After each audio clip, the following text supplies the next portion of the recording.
Welcome to another edition of the Hoot and Holler storytelling series recorded live at the Grandin Theater in Roanoke, Virginia. At Blue Ridge PBS, we are proud to be able to record, edit, and present these stories well beyond the confines of the sold-out main theater at the Grandin.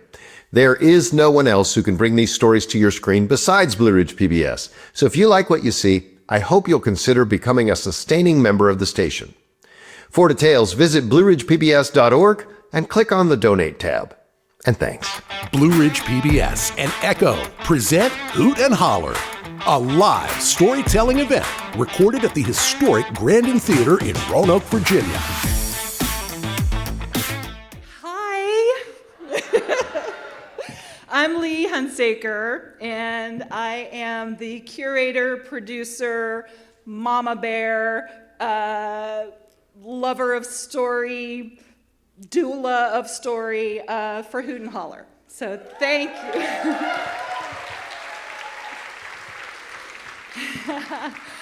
Thank you so much for being here. I always have to ask, who's very first timers? Yes! Welcome, welcome, welcome. I love that. Welcome. You are here on a super special night.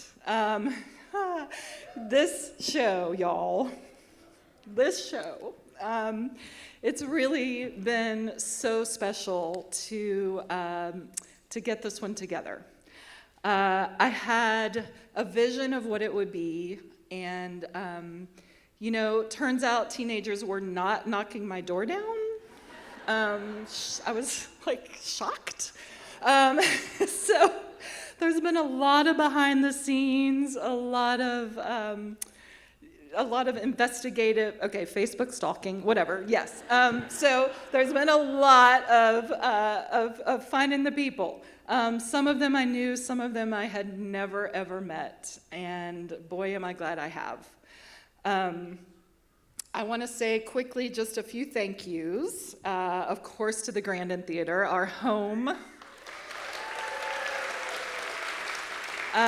Always makes us feel so welcome and so grateful for them. I want to say hello and shout out to Blue Ridge PBS Echo, who's here recording. We love them. We love PBS. We love PBS. Don't get me started. I want to say thanks to Sam Lunsford, Stimulator Jones. He has been in since the beginning and keeps the groove going. I want to say hey to Corey Greer back there recording, and just super grateful. I also want to give a shout out. He didn't want me to, but Rob, over at Bobby's Hot and Cheesy fed us the other night for rehearsal. And it was so cool. He did not want me to shout him out because he said he has a reputation of being a jerk to uphold. But he could not have been further from that. And I just want to thank him publicly. So that was so kind and awesome because we had about 30 people here. So thanks to that. Okay. All right, I have a lot to say, just as I kind of set this night up. I made notes, but I'm not going to read them. I'm going to speak from my heart, which is what I tell everybody to do. The world is insane. And the thing that I have always known and have always believed is that sharing stories can heal us. It can break down walls. It breaks down stereotypes. It helps us foster compassion in our communities, and then I think out into the larger world. And this has been really proven tonight when you see the diversity of these stories. These kids, young adults, have blown my mind with their wisdom. Yeah, really incredible. Their wisdom, their insights, and their compassion for the world, and I really feel like they could teach us all a thing or two. So my ask from y'all, and if you've been here before, you know you do this anyway, we have legendary, the best audiences on the planet. Tonight, I'm asking for even extra. To stand up here as a grown-up is both terrifying and exhilarating and amazing, right? But when you stand up here, you're 14, 15, 16, 17, and you are putting yourself out there, extra brave, extra brave. So what I'm asking for y'all, like you always are, is be generous with your applause, with your laughs, with your tears, if you have those. There may be a story in here that is not going to sit well with you, right? But what we can do is sit through that, honor the person telling it, open our minds and our hearts, and understand that it doesn't have to be your story. That's what makes the world beautiful. We have individual stories, and all together, we are in the human race. And, and I think never has there been a more important time ever for us to come together with compassion, kindness, and grace. So I'm just asking you as my fabulous audience to give it all you've got tonight. You're going to be dazzled and amazed. I love everybody. So thank you for honoring that. Thank you for helping me create a safe space and a safe platform for all people to share stories. That's the mission here, and it's always going to be the mission, forever. Everyone is welcome in this room.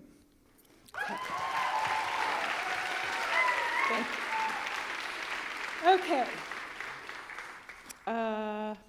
All right, there's going to be a lot more announcements and cool stuff to talk about later, but we're going to get going. Okay. First storyteller. She's a 19-year-old poet from Rochester, New York, and a rising junior at Hollins University, where she majors in creative writing with a concentration in multicultural literature. She's a Roanoke's inaugural Youth Poet Laureate, and she has read her poetry at the Roanoke's Arts Pop, the Daisy Arts Parade, and numerous community celebrations. She was the spokesperson for the 2025 annual Virginia Association of School Librarians Conference and led a bilingual poetry workshop called Threads of Truth as part of the Every Tongue Poetry Project, sponsored by the White House Youth Policy Summit. Yes. She's also a member of the steering committee developing the arts and cultural plan that will serve the city of Roanoke for the next 10 years. In her free time, she enjoys hiking with her service dog, Rosie, who's here with us also, doing arts and crafts and traveling. Put your hands together for our super special number 1 storyteller, Elani Spencer. Hello, everyone. Writing has always been a part of my life. Starting in 3rd grade, I would write plays for the theater that was my grandmother's living room, spend every independent reading time scribbling in my huge Panda notebook, and consume every single vocab and prompt book that my teachers placed in my small hands. Writing was how I expressed myself when grief or my own self-doubt made my throat close up, when the expectations of society or my family got too loud, when I was still figuring out who I was. Writing gave me a voice, especially as a young teen in high school. This is my story to becoming unmuted. The first time I rose out of silence was when I started having anxiety attacks in the 9th grade. I hid from my family at first because I was afraid of their reaction, because mental health was taboo like it is in many Black households. It was until I found the perfect steps to asking your Black mother for a therapist. Step 1, sit her down. Preferably in a car going full speed down a highway, so you don't have to look her in the eye when you're calling her a terrible mother, strutting across sidewalk cracks and throwing salt into the womb that brought your ungrateful butt into this world. Step 2, don't hesitate. If you let her hear the quiver of your tongue as it retreats back into your throat, she'll never take you seriously. Step 3, bring an attorney, a sibling, a friend, anyone who can back up your case for the nights you spent crying on your bathroom floor, running the shower water, for the days you lost yourself in fantasy books, willing to carry the pain of characters that don't even exist, rather than your own because the load didn't feel as heavy. Let your alibi, the I'm fines, the nothing's wrongs, finally crumble. Step 4, remember she is still learning. Remember she had to take off her sadness and leave it by the door so she didn't track it through the house. Remember, be quiet was beaten into her behind closed bedroom doors. Remember, her wings have been pinned down for a long time. But you will teach her. You will break out of this perfect cocoon your family has spun for you together. And you will rise together, and your children will rise together, and your grandchildren will rise together. Little black butterflies, a flapping black swarm that will block out the sun, but never again be left in the dark.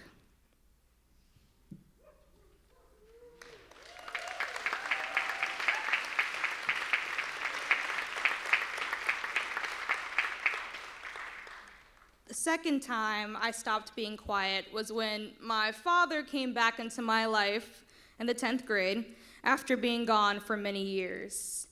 Before, I was too young to give him much heat each time he waltzed back in with another lame excuse.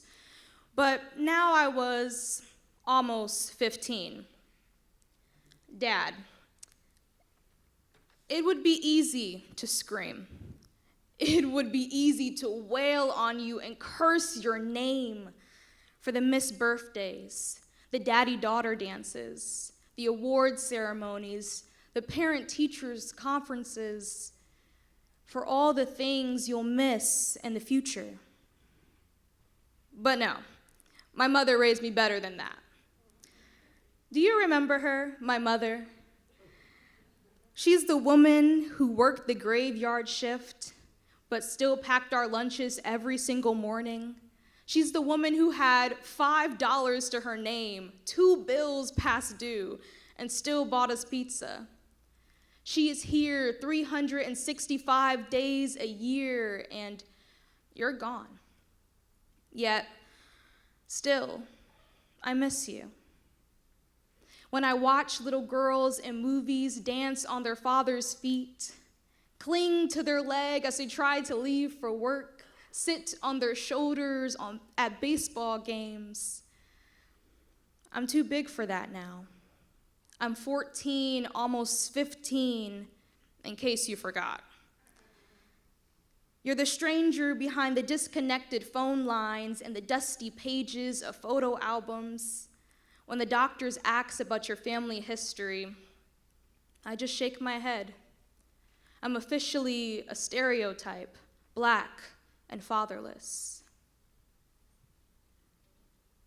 The third time I rose out of silence was when I officially came out as queer to my mom in the 11th grade. Happy Pride Month!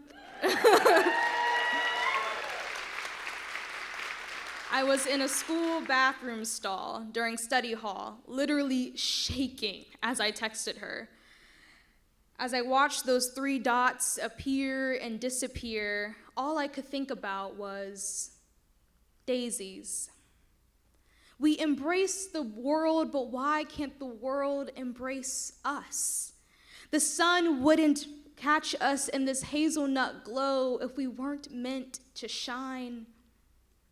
I know our closeness scares you. The way we cup each other like delicate daisies sprouting out of sidewalk cracks.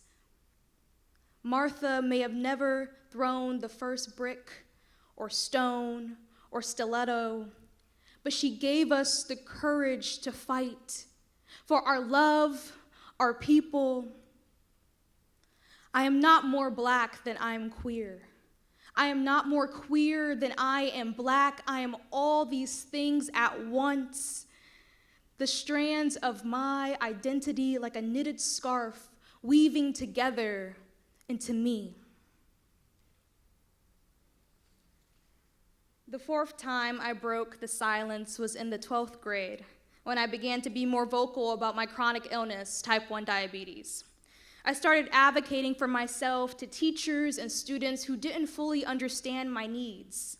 I put a paper bag full of juicy juices and Welch's fruit snacks in every teacher's desk. This was huge for me because when I was first diagnosed, I was super self-conscious about my condition. I didn't want anyone to know that I was a human pincushion.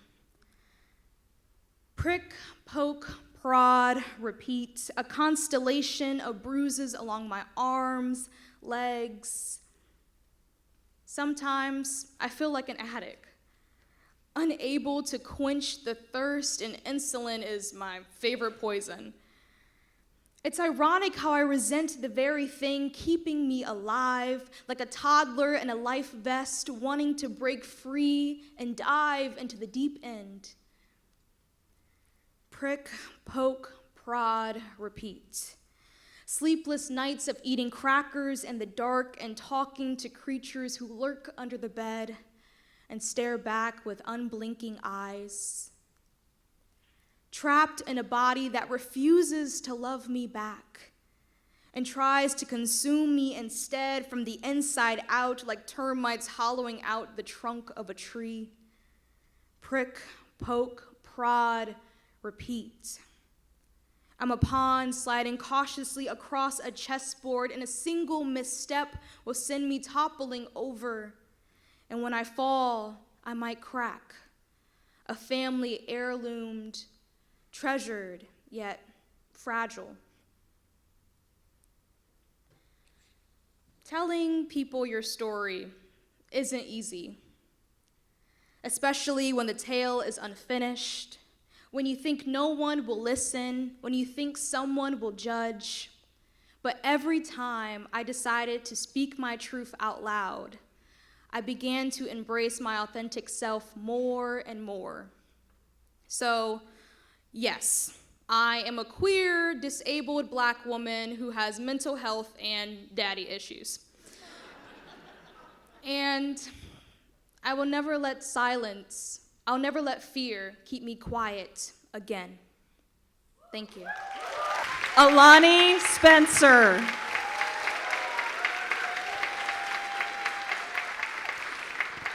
I told y'all we could learn a thing or two, right? Wow. We knew her when.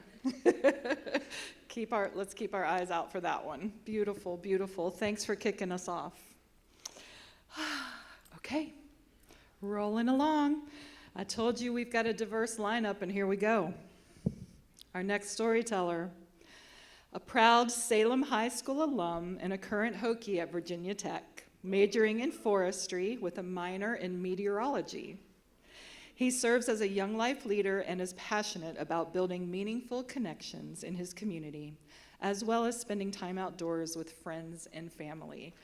I have known this kid for 12 years at least, and I'm really proud to invite him to the stage tonight. Please welcome Kai Weiss. Howdy, y'all.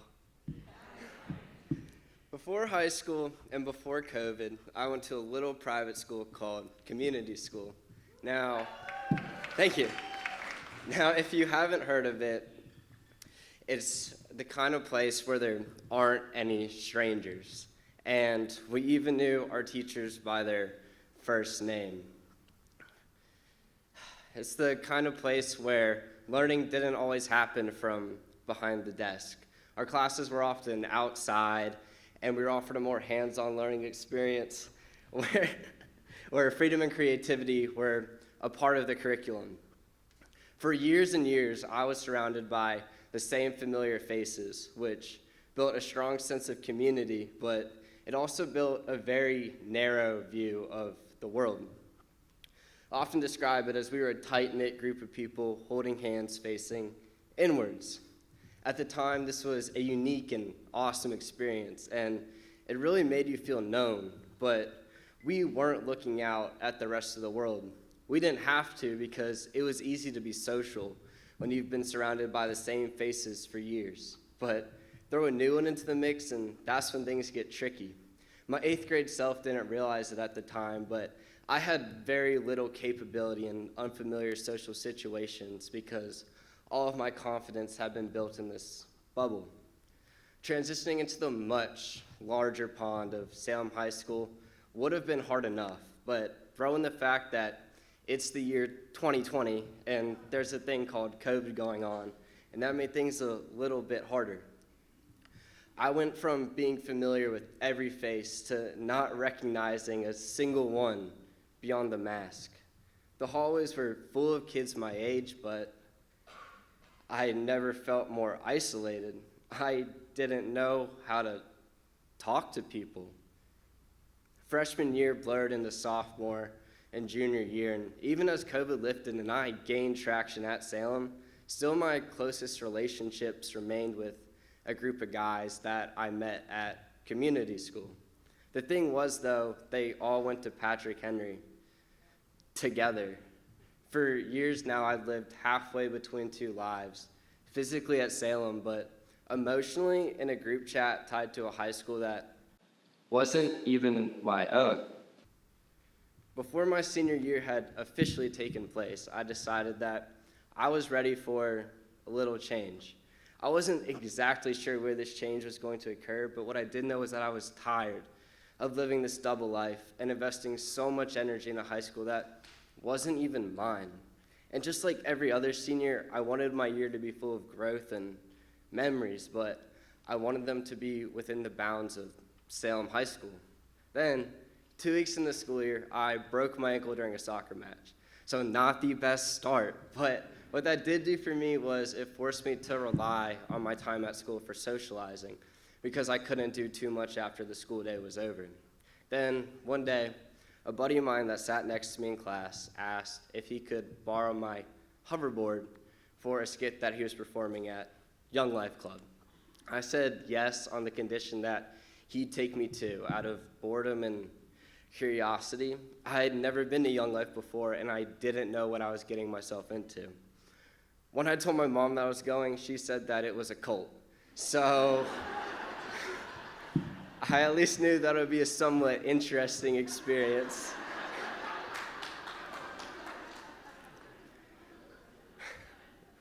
When I got there that night, what I learned is that anyone can show up to Young Life and play games, sing songs, laugh, and even cry together. And then at the end, reminiscent of a story time you'd have as a little kid, everyone sits down and is told a story from the gospel.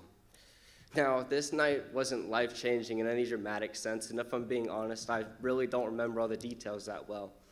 But what I do remember is how I felt. I felt like I was on top of the world because the people that I met there that night were the people that I had been searching for since the bus dropped me off at Salem High School in 2020. Many of whom I already knew and had classes with. I just figured we didn't have anything in common. And others I'd never seen at school before and was probably never going to meet if I didn't show up that night. Because that's the thing about Young Life. Anyone can show up. So in the grand scheme of things, you end up with a really diverse group of high schoolers. Every sport was in that room, right along with the band kids and the theater kids. Okay, maybe not the band kids. But the point is that the only thing holding everybody in this room is that, first off, they want to have a good time on a Monday night. And second off, for whatever reason, they have an interest in hearing the good news. I grew up in a non-Christian household, and the idea of God had only begun to grow relevant in my mind in the few months prior to this night. And I was yet to make friends who were believers and willing to push me in my faith. So I kept coming back. Fast forward a few months into Young Life, and I decided to go to fall weekend at Rockbridge, which is like this little retreat that Young Life does. And on the second night, they have this really cool tradition where all at once, every kid goes outside for 15 minutes of silence. At first, I thought the jokes of Young Life being a cult were true and that I should have listened to my mom, but then as I went outside, I felt as the world around me froze. I was surrounded by hundreds of kids who just moments ago were playing games together, and now everyone's left with their own individual thoughts and room for God. I made my way through the dark, cold November night to a secluded place by the lake shore, and there I looked up at the stars and out at the glistening water and just thought to myself how I'd ended up here. In this place, surrounded by so many people who made me feel so loved and so seen, who were so different from the people that I'd called my closest friends for years. And then I asked God if he were really there and if what all these people were preaching was true, that he'd show me a sign. And then as the bell rang to go back inside, I looked up and saw a shooting star. And in that moment, I decided to follow Christ. And I came home from that weekend and found hallways in Salem High School that I didn't know existed. But in all of them, I found familiar faces. I lived every day for the rest of the school year with autopilot completely turned off because I wanted to soak in every moment I had with my newfound people, making memories together, but also growing in our faith together. We read the Bible, learned from it, practiced what we learned, and did that time and time again. And we weren't looking for all the answers because we didn't think it had to be that complicated. What we really wanted to understand was love, because Christ loves us so much that he died for us, and to follow him is to recognize that love and to let it pour from you. It's to see others how he sees them, to show up for others when they're hurting, to forgive when it's hard, and to not let anybody feel unloved or unseen. And there's a lot of that needed in our high schools today.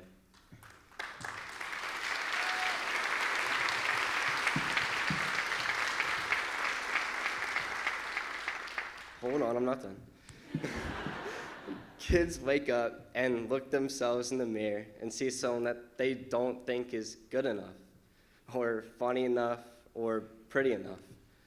And faith to me is the belief that I am loved, even on days when I mess up, because I am only human. We are all only human, and we will never be perfect, no matter how hard we try. And that's the beauty of life. My friends and I built stories together every day, no matter how good or how bad, and we did it with a smile on our faces, spreading the love of Christ as we went. After graduation, I figured Young Life was to be a thing of the past. It had come and served its purpose in planting these seeds in my life, but what was Young Life without Salem? And jumping into the summer, and during my senior beach week, I sat and watched the sunset with now some of my closest friends. And there it hit us that not one of us was going to the same college, and that maybe the Lord's intent was to scatter us out so that we may spread the gospel far and wide. And in that moment, I decided that I wanted to become a Young Life leader. And for y'all that don't know, one really cool thing about Young Life is that all the leaders are just college kids. When I got to Virginia Tech, I had absolutely no trouble finding my people, unlike when I was a freshman in high school.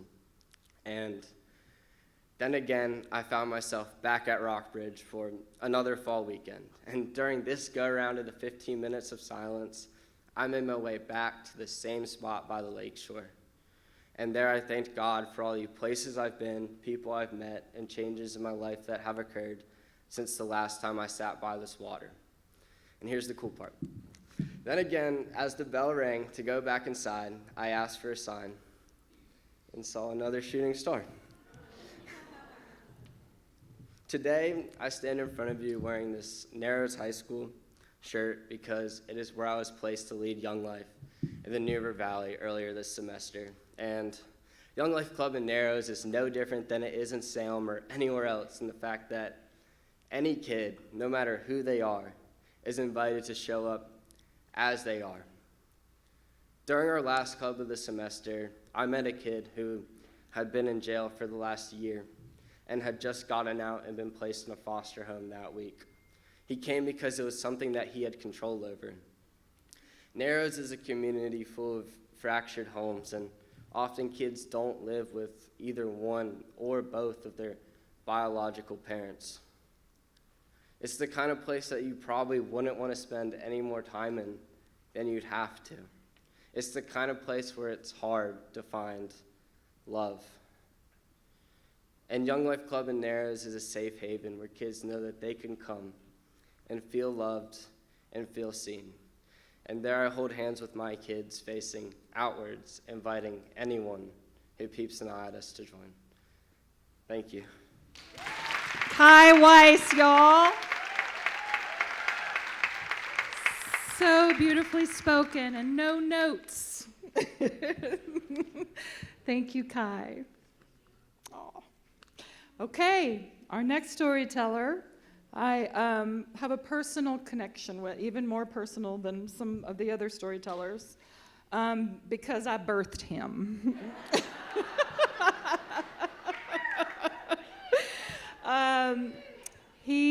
So in other words, I didn't say, do you want to tell a story? I said, you're going to tell a story.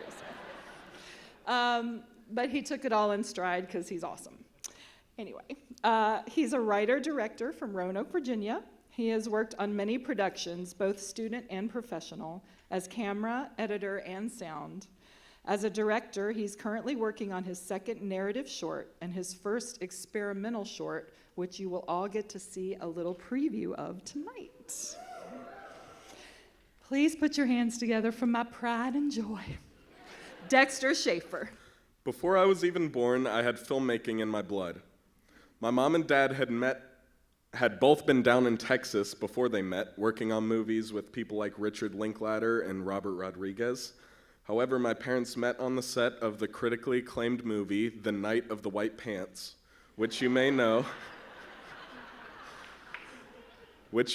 by its famous tagline, "Don't judge a man until you've spent a night in his pants."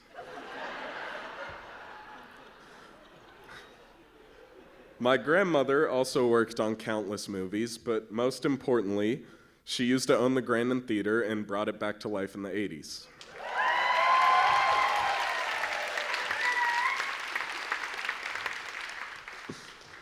Living in a home with a prop master and a costume designer, as my mom and dad, was pretty great.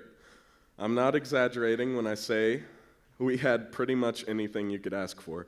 I could ask for a pint of blood, the flag of Germany, a retractable dagger, and all I had to do was go to the basement. Up until about 2 years ago, I wanted to be an actor. My first acting job in front of a camera was Eggman in the adaptation of John Waters' Pink Flamingos. So I was exposed to independent filmmakers from a very young age. In case you don't know about John Waters, he was a trailblazer in X-rated shock movies, made for little to no money.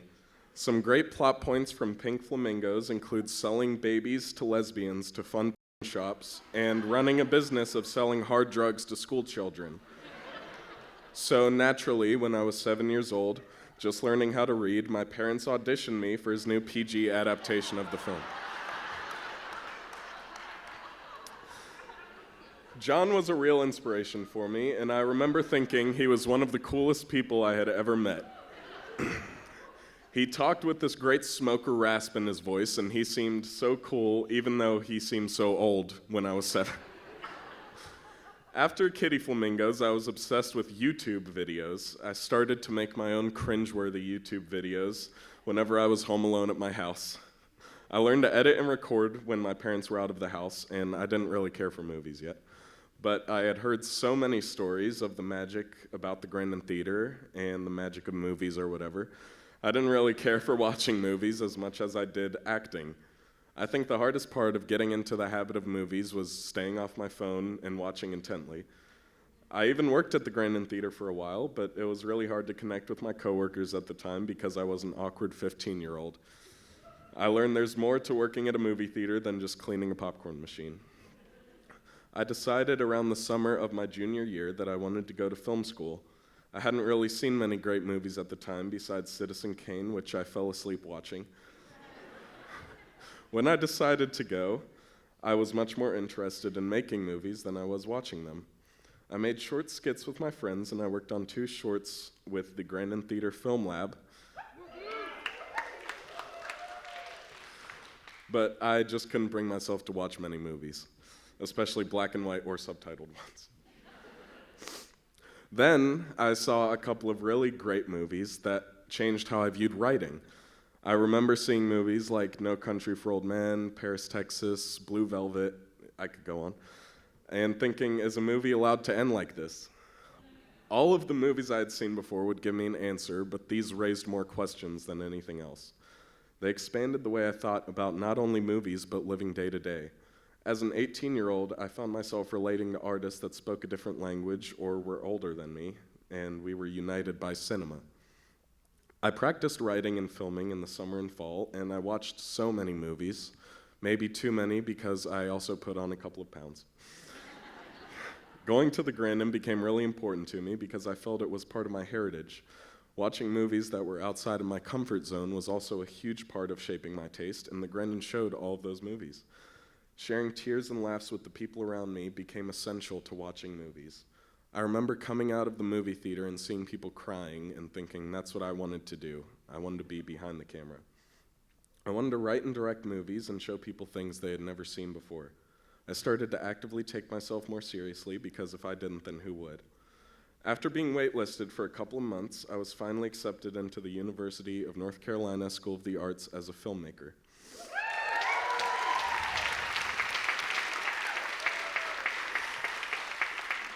I am now going to show a piece of a short that I've been working on for a couple of months. It's more to just show a sneak peek of what's to come, and yeah. Dexter Shaffer! Again, we knew him when. All right. Oh, this next story. All of them. I'm totally filled with emotion. And yeah, okay.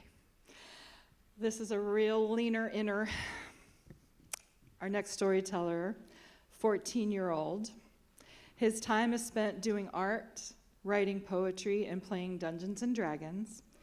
He attends Spring House in Floyd, Virginia, and has just finished freshman year. Super brave, lots of love, lean it in, send it up. Please welcome Ambrose Clemons. Hello. Second for my heart to stop beating out of my chest. Good evening.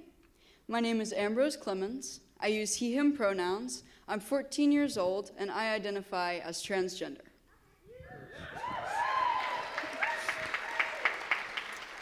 I never really felt right as a girl. I wore dresses sometimes, but it always felt like more of a mask rather than true expression. I didn't know there was more to my identity than just general discomfort with being a girl. I never really thought about who I was. At public school, I always found myself in the gifted class. Homework was always done the night it was assigned. I was always on the all-A's honor roll, and I was usually playing some type of sport, basketball. There were times that I got in trouble for talking and drawing in class, and for years I beat myself up about it. But now, I'm proud of it. Respect is important on some level, but I was a child who had maybe half an hour at lunch to socialize with friends. Social interaction and creative exploration were my escape from the constant stress of memorizing and perfecting every assignment the teachers gave me.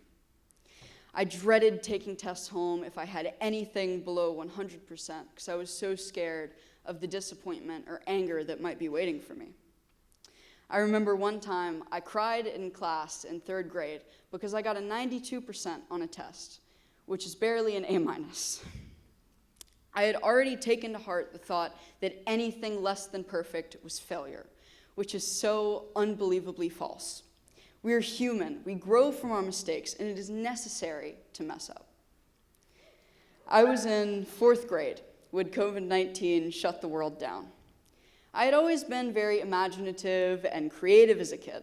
I loved to read and write new stories, so at first, everything seemed fine to me. It was a little scary, but I hadn't fully processed that there was a virus spreading rapidly and changing life entirely as I knew it. I missed my friends, but I was happy to have more time at home to play video games and read.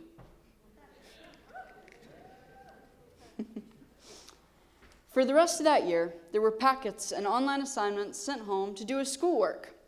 I wasn't a fan at all, and I found myself procrastinating until I couldn't. I found a new escape in technology, notably YouTube. Even when I was younger, I watched YouTube, but it became much more frequent in quarantine. I got very interested in Minecraft YouTubers specifically. I also got deeper into my love for digital art, so a good amount of my time was spent doing that. At some point, mid-2020, I was seeing more and more random posts about LGBTQIA+ terminology. A YouTuber and Twitch streamer that I watched very frequently was openly gender fluid, and I started doing more research on what it all meant. At that point, I had already figured out I liked girls. I don't know when, but I had already accepted it.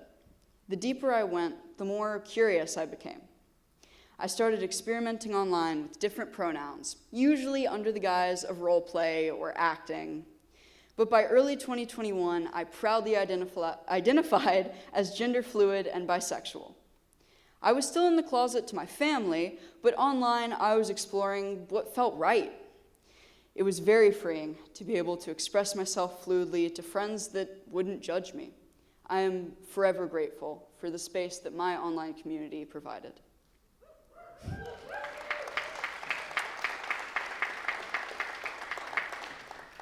I came out on April 10th, 2021.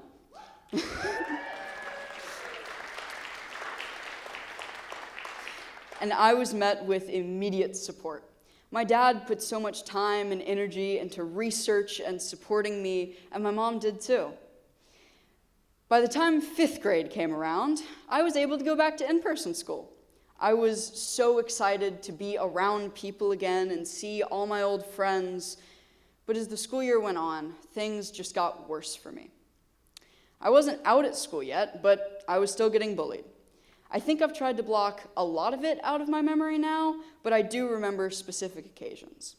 This group of boys constantly made fun of the way that I ate, my middle name, my genuine care for animals and people around me, my appearance.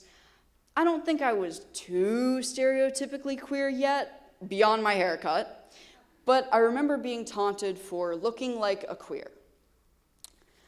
I didn't see the use in telling anyone, and I figured it would only stir up more trouble. So I went about my life, diving deeper and deeper into the online world. I was struggling to stay afloat when it came to school, but the internet and the people there made me feel welcomed. My best friends were the ones I stayed up all night playing Minecraft with. At the end of the school year, I was fully out of the closet. The parents of my closest friends and my friends at school had started gossiping about me. My best friend at the time was told by their parents to stay away from me because I was a bad influence. Another one of my friends told me that I was going to burn in hell. I was so drained and so sick of public school, and I was so happy with my life online. Virtual school was still an option, so I switched to that as soon as I could. I thought it would be better, at least a little. But somehow, it was worse. I went from all A's to D's and F's with, I'm not kidding, 180 missing assignments. I had no social life in person and was in a constant state of fight or flight. My parents were supportive of my personal journey, but my relationship with both of them was getting worse. When I started virtual school, it made more sense for custody to be split in weeks instead of days. When I was with my mom, I was scared of my dad. And when I was with my dad, I was angry at my mom. My dad started helping with the missing assignments a lot, but I had already given up. I was so tired of how horrible I always felt. I still had access to the creative outlets of storytelling and gaming online, but those really were my last resources. My mental state hit what was, at the time, rock bottom. I started falling deeper into increasingly unhealthy coping mechanisms. Everything just seemed to spiral downwards, and I couldn't see a way out. At some point in 2022, I gained the courage to come out fully as a trans man.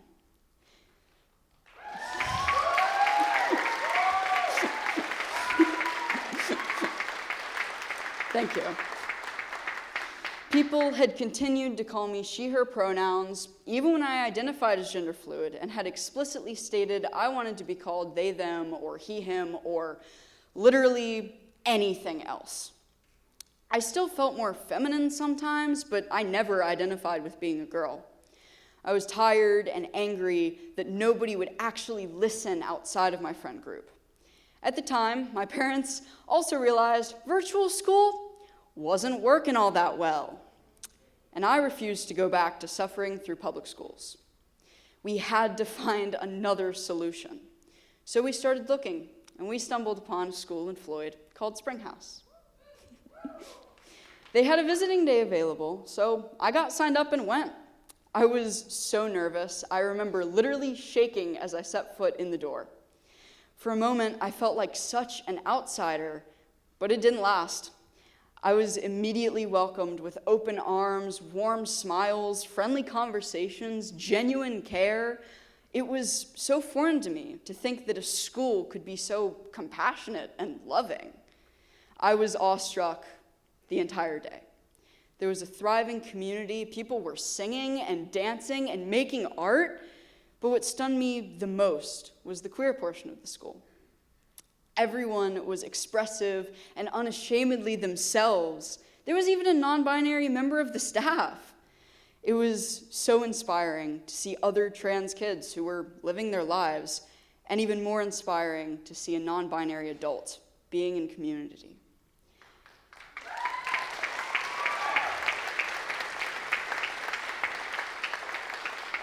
At the time, I hadn't really expected to see myself getting past 14, but seeing what was possible entirely changed that. So I signed up for every visiting day until I was able to join in September of 2022.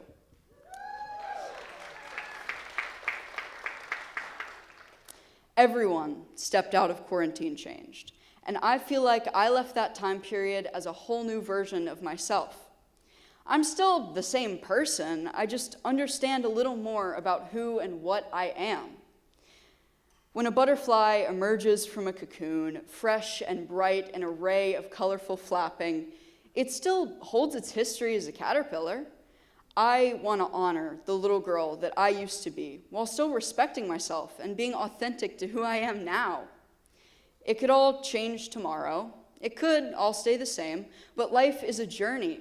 We can't waste it waiting for certainty in a thing like identity, something that naturally shifts and changes. I just finished up my 3rd year at Springhouse, and I have grown and changed so much. Every day, I discover new aspects of who I am and new ways to care for myself and for the world around me. I don't cling specifically to labels, but I do hold my queer identity very close to my heart. I started testosterone in January of last year.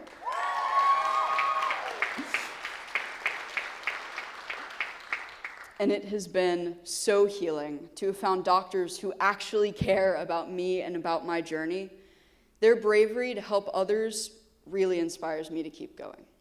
So, to all of the trans or queer people in the audience, keep fighting. Keep being authentically and unapologetically yourself, especially when the world around you is trying to suppress it.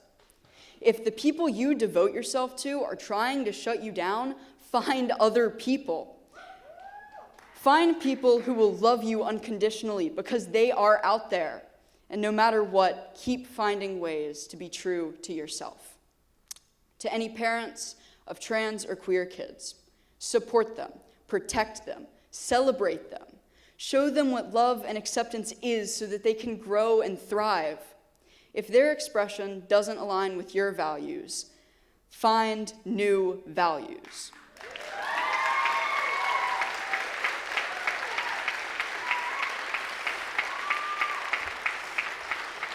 Your child has to come first. You cannot bring life into this world just to shut it away or deny it joy. I want to thank my biggest support, my dad, who has helped me foster my bravery and passion and stuck with me unconditionally throughout this journey.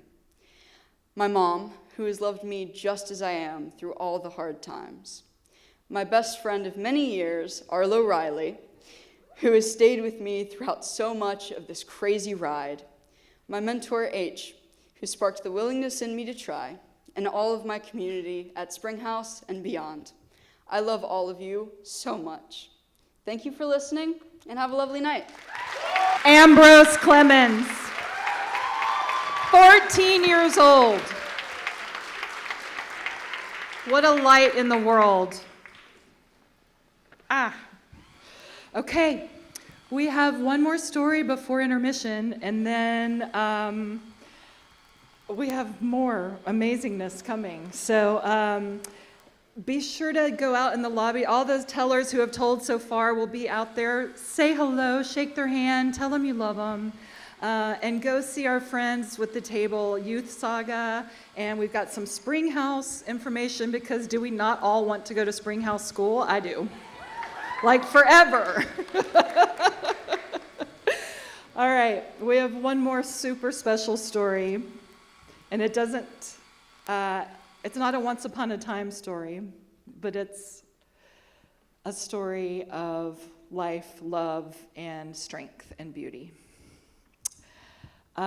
She really didn't write me anything to say about her, but I'm just going to tell you that I saw this person and her light was so bright, and you're also going to see her a little later this evening, but I'm so thrilled that she is sharing this part of her story with us alone on the stage.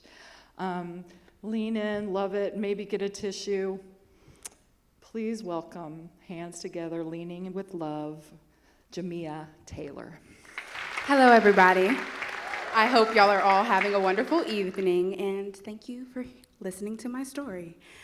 My name is Jamia Taylor, and, well, this is my story. Throughout my life, I have experienced moments where I was rejected from the people I love most, moments when my love felt like it was a boulder weighing down on their chest, unable to breathe, smothered in my affection. I gave more than was given to me many times.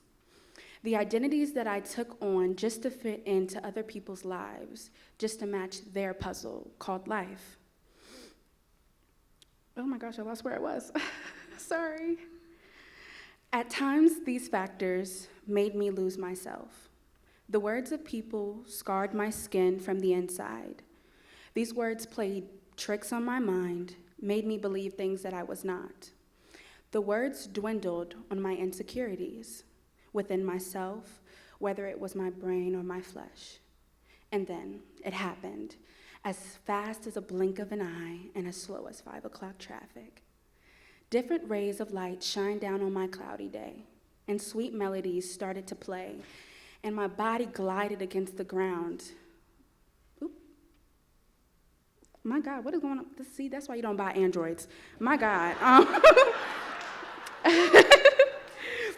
And my body glided against the ground like I was floating. Right there in that moment, electricity rippling through me, I realized one of the rays of light that is shining down on me was dance. Dance brought me to who I am today. It made me strong.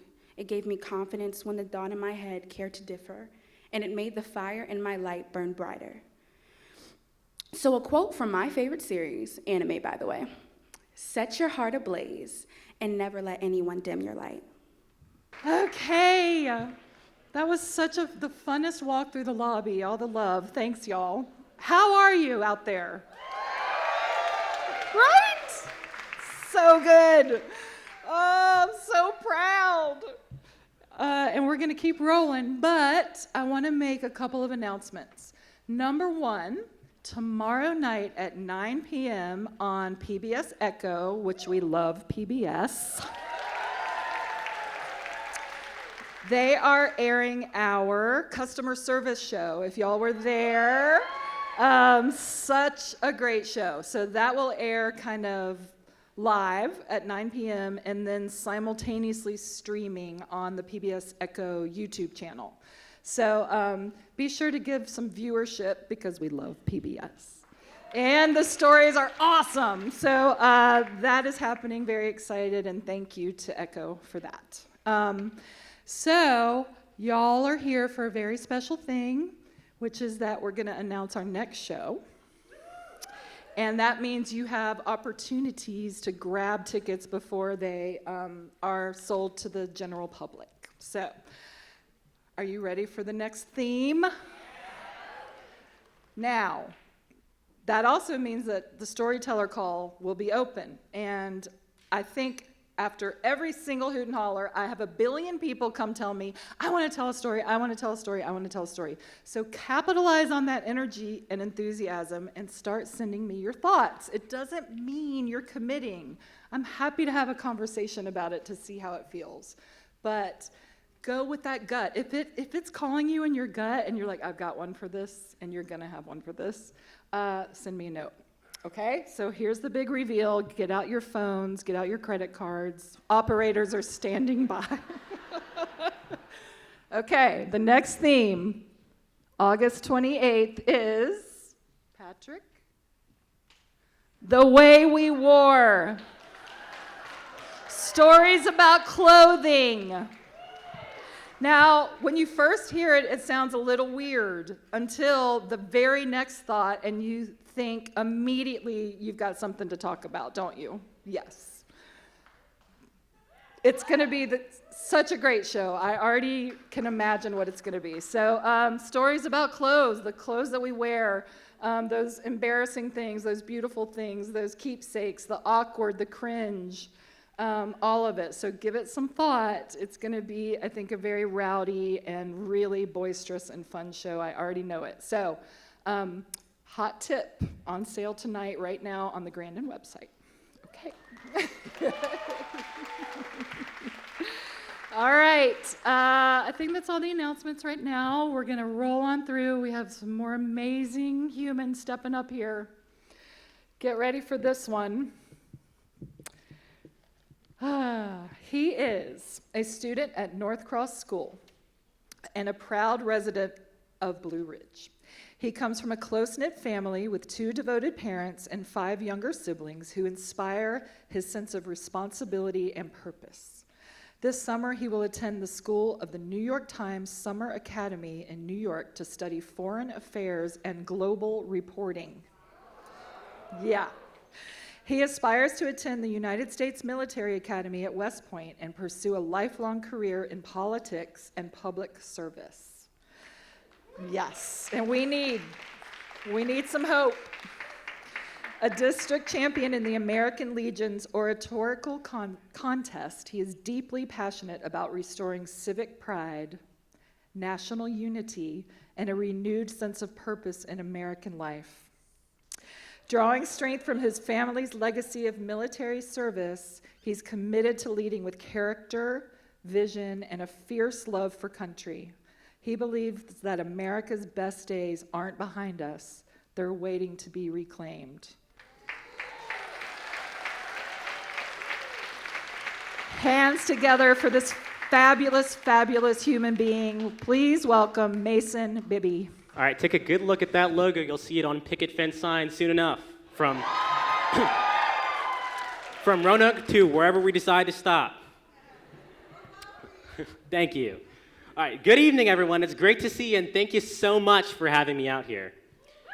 What if I told you that just 4 short years ago, I'd be absolutely petrified and unable to stand up here before you? Yeah, I know. Look at me now, right? Dressed up, lights on, microphone in hand. What a plot twist, right? Plus, they can't get me to shut up anymore. Anyway, for those of you who don't know me, which I'll go ahead and assume is just about everyone, my name is Mason Bibby. I'm a rising junior at North Cross School, a 16-year-old Roanoke native, a 4-time class president, and an award-winning writer. Yes, I did just list my whole resume, and I'll circle back to it ad nauseum. Hold in your sighs of disapproval because it's important to the story, I promise. And speaking of writing, that's exactly where we're going to begin. From a young age, I love to flex my creative muscles in all manner of stories, be it time-traveling children or cowboys with questionable morals. I could give you chapter and verse on these stories, but frankly, that'd be like showing you my baby pictures. Fun for me and painfully awkward for everyone else. So instead, let's skip ahead. Tonight's journey has twists, turns, and no clean ending. Why? Because to tell you the truth, I'm still writing it. Now these days, when people look at me, they see an accomplished writer, a seasoned orator, and a young leader with a full calendar and a strong affinity for coffee. They see a student positively obsessed with history and politics, and someone who can recite battle speeches like song lyrics and quote Roosevelt the same way most people quote Drake. I'll be here all night, ladies and gentlemen. Nobody here wants to hear the speech Teddy gave at the laying of the cornerstone of the House of Representatives office building, right? Oh, really? Perfect. In Bunyan Pilgrim's Progress, you may recall the description of the man with the muck rake. Kidding. Roosevelt's a great, but he's not me. As a journalist in our school's paper and a hobbyist writer, I became known for telling stories. Not just any stories, but stories about the greats. The men who scaled the cliffs of Normandy, braved the trenches at Shadow Theory, and marched across the bridge at Selma with nothing but conviction in their eyes and fire in their hearts. But there's one story I never told, my own. And tonight, we're gonna break that mold. I guess we'll start, as did this whole mucky mess we're in back in 2020 on the eve of the pandemic. Before we were sticking pencil lead in Chromebooks or participating in whatever challenge of the week our favorite influencer had foisted onto us, we were little kids. Personally, I was a 10-year-old who, if you couldn't guess, had a severe affinity for 3 things: history, books, and of course, historical books. Now, before you fall asleep, I'd like you to humor me for a minute. It wasn't necessarily the subject matter, which to the layman may very well be unremarkable, but to the lessons in extraordinary courage. Battlefield, in the case of people like Washington or Grant, and moral, just like figures such as Abraham Lincoln, Susan B. Anthony, and so many more. To me, it was amazing how these small-town folks could stand up, speak out, and make a difference. I wanted to be part of that. The only problem? There were a lot of things inhibiting that. For one, the thought of even speaking up terrified me, let alone having someone disagree with me. Above that, I was just a kid from Southwest Virginia. What impact could I have? None, I thought, and actually resigned myself to that fate. Or at least, that's how it would have gone had it not been for the COVID-19 pandemic. And, in a twisted sort of sense, it would turn out to be one of the best things that ever happened to me. And before you pull out your torches and pitchforks, let me explain. I remember it like it was yesterday. The teacher gathered everyone up and announced to us that we'd be going home for 2 weeks. No explanation, no homework, no questions asked. My class of 5th graders practically jumped for joy. Yes, another 2 weeks to play Fortnite. That was the craze at the time. In contrast, I thought, yes, another 2 weeks to read. What kind of 10-year-old thinks like that? I was a weird kid. Now, to be honest, I said it as if it wasn't the case today. In any event, it was time to go home. An inquisitive mind like mine wasn't going to take the teacher's answer as fact. So I went home and asked around. My parents, who have always been candid and honest, let me know that a virus known as COVID had made landfall in the US. Even as an elementary schooler, I knew that wasn't good. But I don't think anyone, myself included, knew the sheer scope of this pandemic as it would come to be known. In fact, it would shape us all in ways we never could have imagined. With that said, it was holed up at time home for me and presumably all of you, and the times were good. For a little while, anyway. I really enjoyed spending more time with my family and away from the stressful hustle and bustle of school life. 2020 was, without a doubt, the year the world stood still. For some, it was travesty. For me, it began a destiny. After those 2 weeks elapsed, it became clear we weren't going to get to go back to school anytime soon. We began to get assigned work via Google Classroom and had to join classroom meetings via the dreaded Zoom calls. I got tired of it so quickly, and I begged my parents to send me back to school by the time the 1-year anniversary of the pandemic rolled around, and despite their reservations, they relented. I couldn't believe it. I was going back. I picked out a backpack adorned with my favorite cartoon characters and waited in earnest for the time when I could return. And wouldn't you know it, I kind of wish I'd stay home. Immediately after entering the building, I was hit with a stench that seemed like a patchwork of body odor and broken dreams. If ever there was a rock bottom, I thought surely I was going to hit it. Suffice to say, after a few weeks, I did. I found it quite difficult to fit within the established social cast that had been doled out earlier that year. Everyone was older, taller, they were on phones, and there was me, sitting there like a doofus with my SpongeBob lunchbox. Nevertheless, I managed to wiggle myself back into a group with some of my pre-pandemic friends, but there was still this looming feeling of inadequacy. I thought I'd never get over it. The fallout of the pandemic wasn't just evident in my social situation, it had a profound impact on my academics as well. My grades, which I had not worked to maintain, saw a significant slump. I began to rethink coming to school. Had I made a mistake? I began to think so. That was until one day at advisory. Student Council Association, my advisor said, these are the leaders of the middle school. They take time out of their days to make fun activities for everyone, and that's a big responsibility. At first, I didn't really consider the thought. Me, a leader? No way. I was too reserved, too insignificant, too timid. But as the week went on, and the deadline to enter the race approached, I found myself increasingly considering it. I spoke to a friend from grade school about it, who told me candidly, you'll always wonder what would happen if you didn't run. At least if you run and lose, you'll have closure from the outcome. She was right. It was time to put my name down and get this thing done. I sent the email, confirmed my candidacy, and got started on a speech and a poster. Bibby for 7th grade Officer of Communications, it proclaimed in my slapdash handwriting. That was the easy part. Next, I had to draft a speech that would unwittingly change my life. The morning of the vote was an uncharacteristically cold one for late spring. I donned a blue blazer, a white Oxford shirt, and a tie emblazoned with the school's colors. I was ready, and no matter the outcome, I could go home and say, I did this.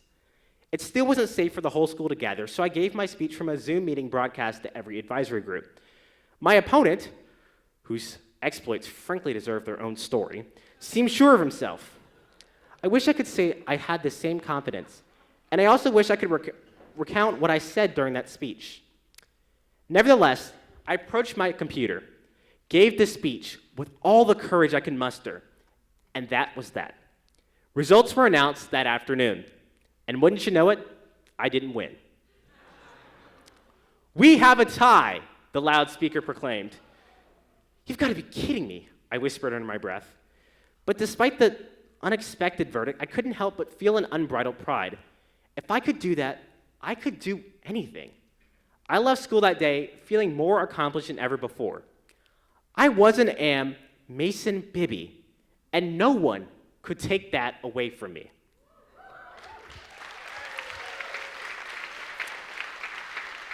The story didn't end there, and it continues to be written.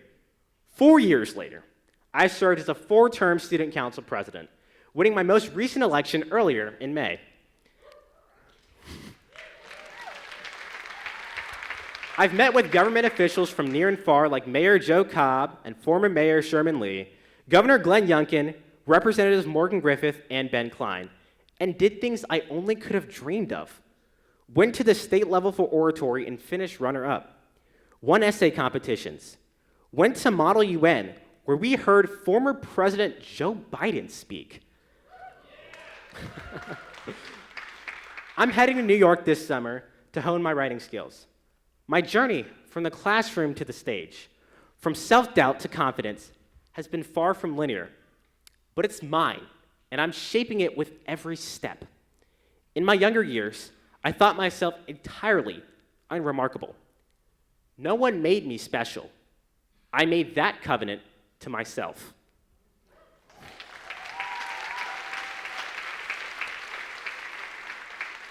Today, as brighter days are on the horizon, I'm now considering careers in military law and later, and write this down, politics. Though seemingly lofty and unreachable, I know my unbridled patriotism, penchant for perseverance, and undying love for spreading hope, integral parts of my personality, will serve me well. One constant that's remained throughout my years is that I'm an unwaveringly firebrand patriot, the kind who put the crack in the Liberty Bell to remind people that freedom still rings. I'm the only me out there, and I'll continue to live every day, week, month, and year dedicated to that fact. I'm a leader, a writer, an orator, a student, a dreamer, a doer, and so much more. Because I know without a doubt, I was born for such a time as this. So what's the point of all this? Why ramble on about Roosevelt, Fortnite, and moral courage? Because if you take nothing else away from tonight, take this. Your voice matters, even when it shakes, even when it's small, even when the world tries to tell you otherwise. 4 years ago, I couldn't have imagined being up here, but I kept writing, I kept speaking, I kept believing, and now, they still can't get me to shut up. So there's a point I want to drive home here. I want you to believe. Believe in yourself. Believe in your children. Have hope. Because as icky, divisive, and desolate things may look, hope is the only thing we can rely on. It's the only thing I relied on. And it's the only thing that guides me still. Thank you so much. Mason Bibby. I wish that you could just be doing that now. I think you definitely had 350 votes, pretty sure. Can't wait to see where you go. What a fabulous. Okay, next story. This is one of the ones that I used the Facebook stalk button. This story came across my news feed, and I was floored. And it took about 0.5 seconds to track down her mom and send a note and say, "This is crazy. This is who I am. This is what I'm doing. Would y'all consider having your daughter share a story?" And they were all in right away. So we had a phone call, and then the rest is history. This is a real leaner inner also. She's going to be a freshman at Staunton River High School. She's currently a member of their marching band and track team. In her spare time, she loves to read, listen to music, which will become very clear in a moment, and participate with the Roanoke Valley Children's Choir. Please put your hands together, lean in, and be prepared to be dazzled by Madeline McKee. On May 7, 2025, life as I knew it had turned upside down. The crazy thing is that I have the rock band Metallica to thank. To understand why this is, I will have to take you back in time to when I discovered their music. I grew up with parents that love music. My mom loves all kinds of music and has a music performance bachelor's degree. My dad also loves all kinds of music, but rock is his favorite. When we had the chance, he would play rock stations in the car or on the Alexa at home. At first, I didn't pay attention, but as I got older, I found myself wanting to turn the music up. Metallica was playing in the car on the way to school one morning, and I asked my dad to turn him up. He told me stories of times he could remember listening to their music growing up, and for some reason, it just clicked with me, and from that day on, I started finding more songs and loving their music even more. I continue to like other types of music, but if I was feeling down or excited, Metallica was what I turned to. I even asked my parents for a record player and Metallica album and ended up being a Christmas gift. To this day, I play often just chilling in my room. I find that it takes my mind off things. I can just listen to the melodies and lyrics and forget anything that's on my mind. When I was about 11, me and my parents started watching Stranger Things. I absolutely love this show and can't wait for season 5. You can only imagine how excited I was when Eddie played Master of Puppets in the season 4 finale. He was my favorite character that season, so that moment was a time in my life that I will always remember watching. It's still my favorite part, and I wish they could bring Eddie back. I can't count how many times I've rewatched it. Life continued to pass by me and my tastes changed. They changed in clothing, food, friends, and some music genres, but rock remained. I even brought in my likes to a few other groups like AC/DC, Ozzy Osbourne, Whitesnake, and Megadeth. But none of them appear on my playlist as much as Metallica. I guess you could say I love all their albums, but Fuel is my favorite song. It's just a good song, and it keeps my mind off things. Me and my dad sing it word for word together frequently. Many kids don't connect with their parents, especially teenagers. Thankfully, I'm close to my parents, but this is also a way for us to bond with just song lyrics. This past Christmas, my parents bought me tickets for the 3 of us to go to their concert at Virginia Tech. I didn't realize they were coming this close to us. My mom had placed the ticket confirmation page in a box with a Metallica t-shirt over it. At first, I thought it was just another shirt, but then when I pulled it out the box, I saw the paper. I was so happy that I cried. The wait was torture. I'd never been to a Virginia Tech game, but I've seen videos of the football team entrance. So I was so excited to experience it live with them playing Enter Sandman in person. A dream of mine was about to come true. On May 6th, we planned everything out. The news stations had been talking about expecting delays and long lines, so we were going to leave about 8, go get breakfast, and drive on to Blacksburg. My parents did not pay for parking, so we were going to have to use public parking at Virginia Tech. They figured we could walk around campus and kill time looking at vendors and stuff before getting into the line to enter. My dad had also broken his foot at the time, so we wanted to ensure that we didn't have to rush. That night, I had a hard time going to sleep because I was so excited. The last time I noticed the time, it was around midnight. My parents had taken my brother to our grandparents for the night, and I was asleep by the time they had gotten back. They said it was after midnight. Typically, they stay up watching TV and fall asleep in the living room, wake up around 2 or 3 and go on to bed. That night, my mom asked my dad if he wanted to stay up. He said, "Nah, I'm going to go down to bed." She responded with, "I guess I'll go on to bed too then." Then I was suddenly woken up by the loudest noise bang I had ever heard. I ran into my parents' room to see what had happened, scared to death. They were getting shoes on, and they said they thought someone must have hit the house. We started walking down the hallway, which was full of glass and smoke. My mom used my phone to call 911 then too. We couldn't see anything in our living room. The power wouldn't come on, and even with a flashlight, it was dark. We were going to get our dogs out, but couldn't get into the room they were in due to a large bookshelf now blocking the entrance. We went out our back door and walked around the front. They were right. A vehicle had hit our house, a Ford F-350. It had ran into our living room and mudroom area. I was in shock at this moment. So was my mom. My dad went and checked on the driver, who had already gotten out and was unharmed. The impact was so loud that my neighbors came over to see if everyone was okay. My mom and I stayed back watching them while my dad dealt with all the law enforcement officers. There were so many. Hours passed. The firemen got our dogs out. We saw one cat when it happened, but we're still missing the other 2. They pulled the truck out and began building something to support the front of our house. Once that was done, the fire marshal went in to take a look and condemned the house. We were only allowed to go in and get what we needed. My dad managed to find the other 2 cats unharmed and started looking through the rubble. Once I got up the courage to walk in, I couldn't believe my eyes. It was a disaster. We couldn't get into 3 of the rooms, and the walls were cracked everywhere. The hardest part was seeing the living room. It had looked like a bomb had gone off. It was in the moment that I realized my parents could have been in this room and would have most likely died if they hadn't gone to bed when they did. My mom's favorite chair was right in front of the window, directly where the truck hit. That chair was thrown across the room. My dad lays on the couch, which was not even visible under all the debris. That was a very difficult realization for me and my parents.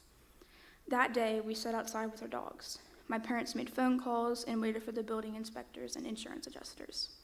My granddad also brought down his camper so we would have somewhere to stay. The last person left around 5, so there was no way we could have made it to the concert on time. Not to mention, me and my parents were so mentally drained and had been up since 2:20 a.m.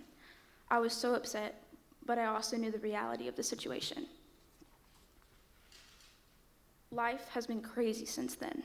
I stayed with my grandparents until we were finally able to move into our temporary house. I watched people come and clean out the debris, pack up my house, and then tear it down to bare studs. The only home I knew and loved now looked like a war zone. I don't think I'll ever get these images out of my head. But one thing's for sure, if we hadn't planned to go to the concert the next day, my parents would have most likely been in that room, and this would have been a different story. I would have woken up to that loud noise, went to my parents' room to find no one, and dealt with this all on my own, waiting to see if my parents were alive. I have learned that life as you know it can change in the blink of an eye. And the thought of life without my parents is more than I can bear. Tell them you love them often. I'm sad that I didn't get to go to the concert and wish it was easy for us to make another before the tour ends. But I won't get mad if we don't. I'm just glad we're still together and hopefully plan to make a concert. I was so thankful that I decided to email the band. I wanted them to know a little bit more about me, my story, and how grateful I am. They might not have physically done anything, but in my reality, they protected my family. Metallica has made an major impact in my life, as well as others, in more ways than one. They might not see the letter, and that's okay. This was my first step in my healing process, but hopefully one day I will get to say thank you. Madeline McKee. So this is the point where I say, who knows how to get in touch with Metallica?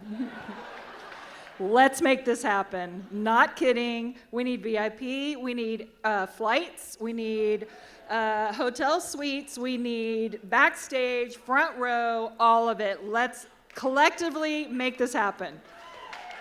Reach out to me. We gotta get all of them to Metallica for the full circle, and then we'll hear the story again later. Thank you for sharing that. I know that you all are still very much in that trauma, so thank you, and I hope that this will be helpful as you move through that. And I'm so happy that you're safe. Okay.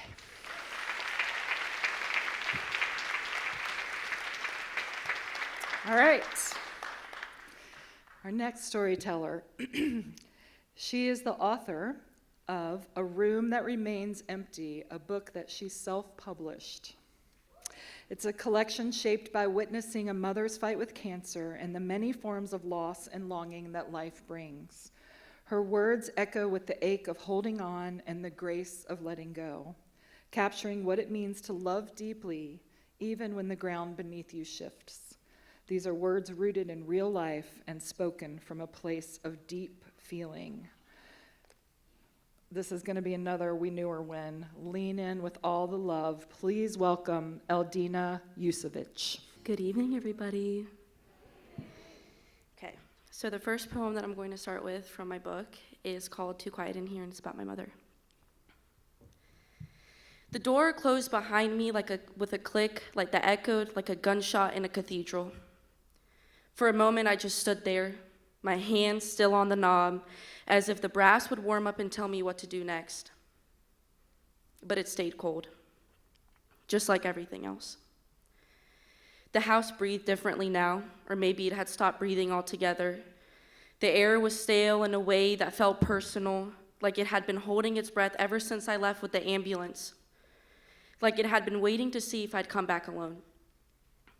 I did. The silence wasn't silence at all. It was full of ghosts. Every tick of the clock was a memory slipping down the walls. Every creak in the floorboards was her calling out my name. Every shadow that held the outline of her frame curled in the old recliner, wrapped in that threadbare blanket that smelled like lavender and dust. The walls were too clean. I hated it. I'd scrubbed the place down before we left, thinking maybe if it looked nice when she came home, she'd believe in that future again. Now the house was a museum of intentions. The teacups still on the counter, the pill bottles lined up like soldiers at attention. Her slippers by the heater pointed just so, like she'd stepped out of them and would return any moment. But she wouldn't. I walked down the hallway and it felt like a tunnel, like I was underwater and the light was getting dimmer with every step. I passed by her room and I couldn't look in. I just couldn't. In the kitchen, the fridge hummed low and steady, a mechanical lullaby. I opened it and stared inside for too long, like the cartons and containers might rearrange themselves into something I could eat. I hadn't eaten properly in days. Food had become just another thing to prepare for someone else, and without her, it didn't seem like it had a reason. I sat down at the table. The chair across from me was empty. That was new and wrong. That chair had been filled with her for what felt like centuries, and I used to joke that she and the chair were fused together, her bones grown into the wood, and now it looked awkward, like a sentence without a verb. A sound, my own breathing, too loud. I tried to hold it in, like maybe if I could just be quiet enough, she'd come back to fill the space. She had always been the center of my days, my compass. I spun around her like a tired moon, dragging oceans behind me, too tethered to ever leave. And now the tide was gone. And I was just a stone on the shore.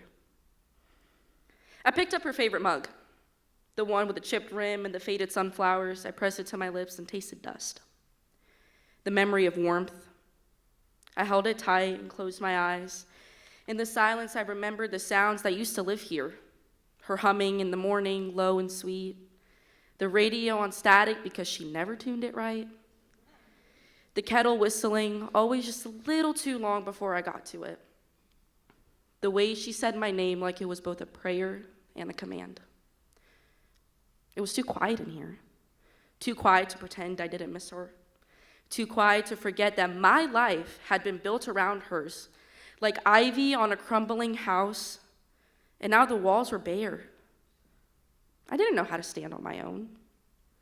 I got up and opened a window just to hear something. Wind, birds, a car, anything. The breeze moved through the curtains like a whisper, like maybe the house was trying to exhale too. And I stood there, with the air on my face and the silence behind me, and I waited for something to begin, because endings are loud. But beginnings are always too quiet.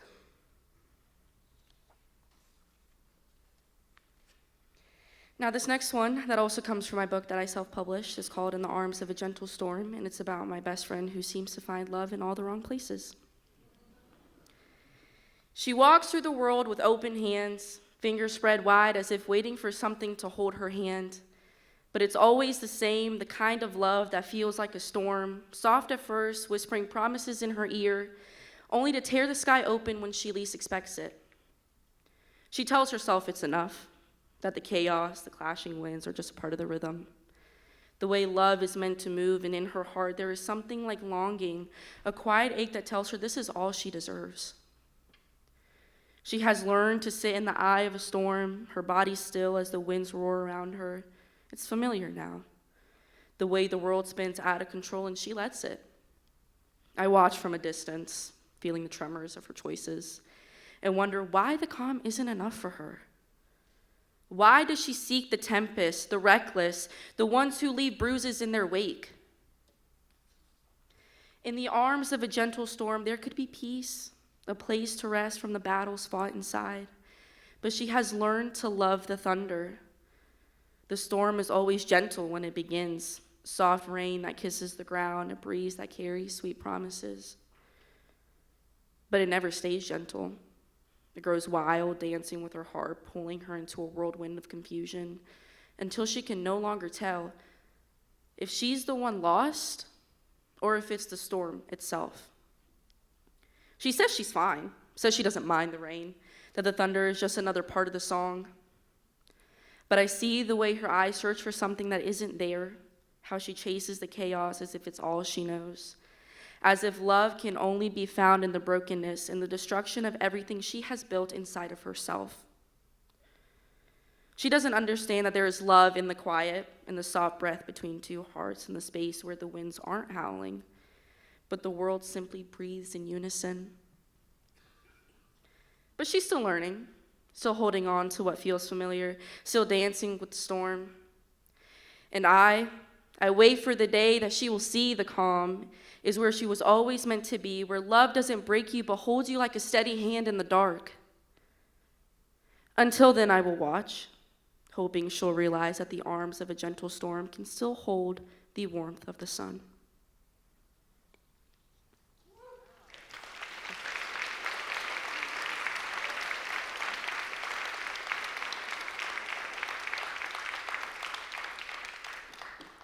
My final piece is about right person, wrong timing, and it's called I Missed the Train. The train always leaves at 6:13. It shrieks like a wounded animal before it goes, long and guttural, dragging its pain down the steel veins of the city.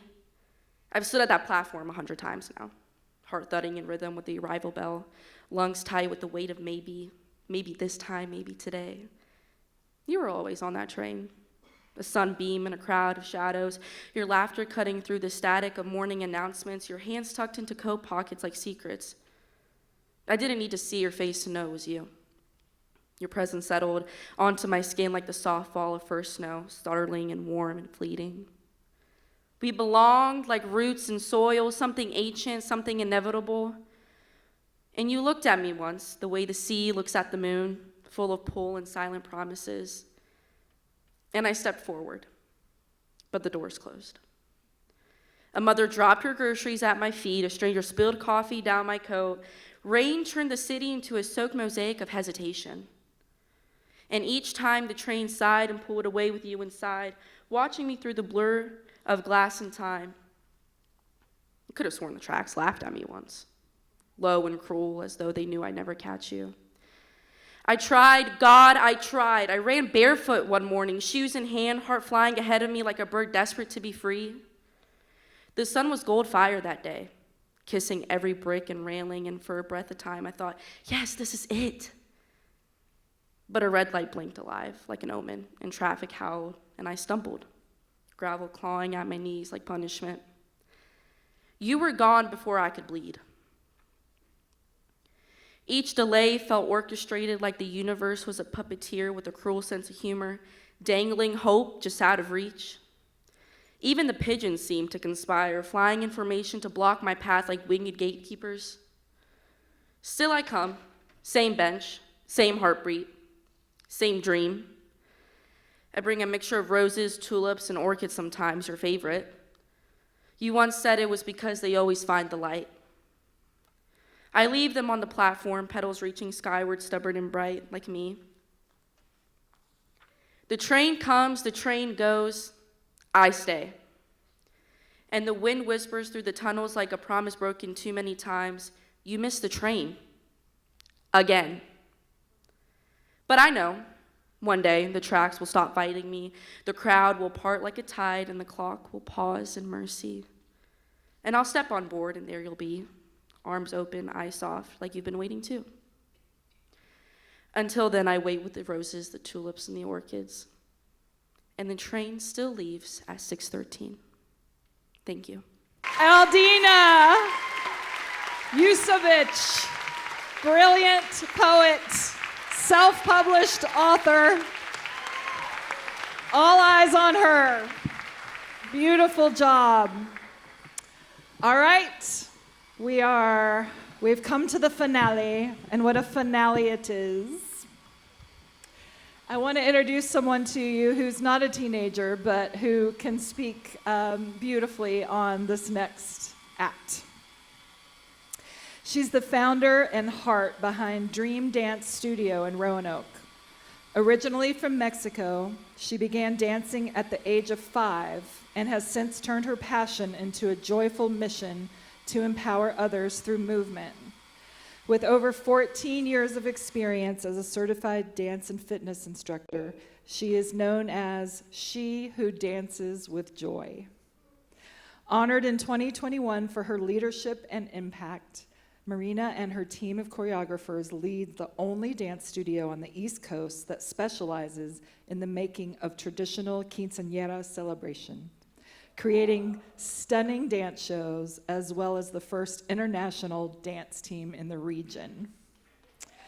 Her studio is a cultural hub offering bilingual dance classes, all grounded in her vision to build community, celebrate heritage, and inspire confidence through dance. So honored and happy to introduce to you Maria Trejo. Hello, everybody. How we doing? As you heard her, I have a lot of energy, and so are our dancers. It was very hard to keep them together down there. So thank you so much for being here today and listening to our stories. We all have a story to tell, and through dance, we find a way to share stories. Dance helps us connect, respect, and understand each other. It brings us together no matter where we come from or what language we speak. In our Dreamers International Dance Team, we believe that dance is more than steps and music. It is a way to celebrate who we are and where we come from. It gives our young dancers a chance to explore cultures from around the world, to learn and to grow together. In today's world, let's talk about today's world. It is important to celebrate what makes each culture so special, because everyone is so special.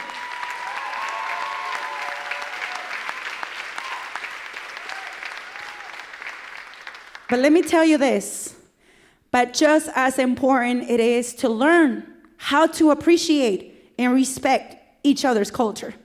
That is the heart of what we do at Dream Dance Studio. Our mission is super simple. We want to inspire, uplift our community through dance. We work really hard to create a safe and welcoming space where people can be creative, make new friendships, and stay connected to the roots. That is very important for us. We celebrate culture, diversity, and help dancers find their voice, just like you saw our beautiful Mia, and also find their identity. For me especially, coming across the border, the south border of Mexico, to find a better life in this country, the only thing that kept me alive was dance.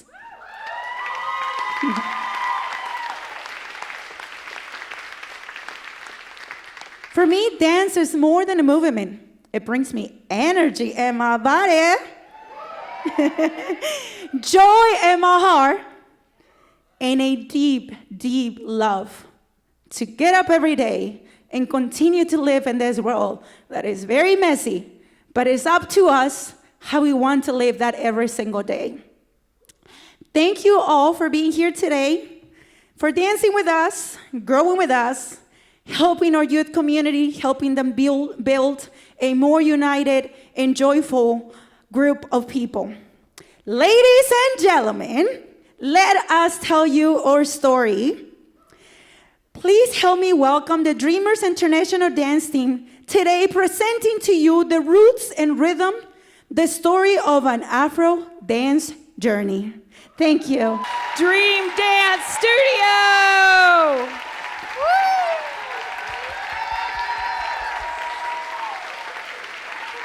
Yes!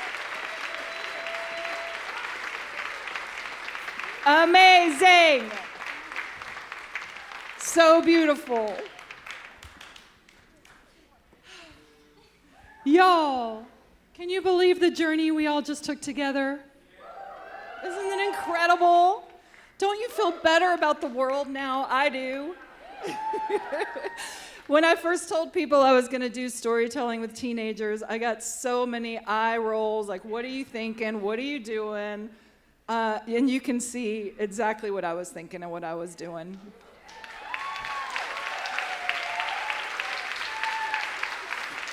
I have loved every minute of it. They've kept me on my toes. But what a beautiful celebration of hope and bravery and truth. And, you know, the kids are all right? So I really thank you all. Our audience was beautiful as always. I want to bring back up these storytellers wherever y'all are. Come on. Get back up here. And these storytellers, stories don't always have to be with words. Maddie, Mason, Mia,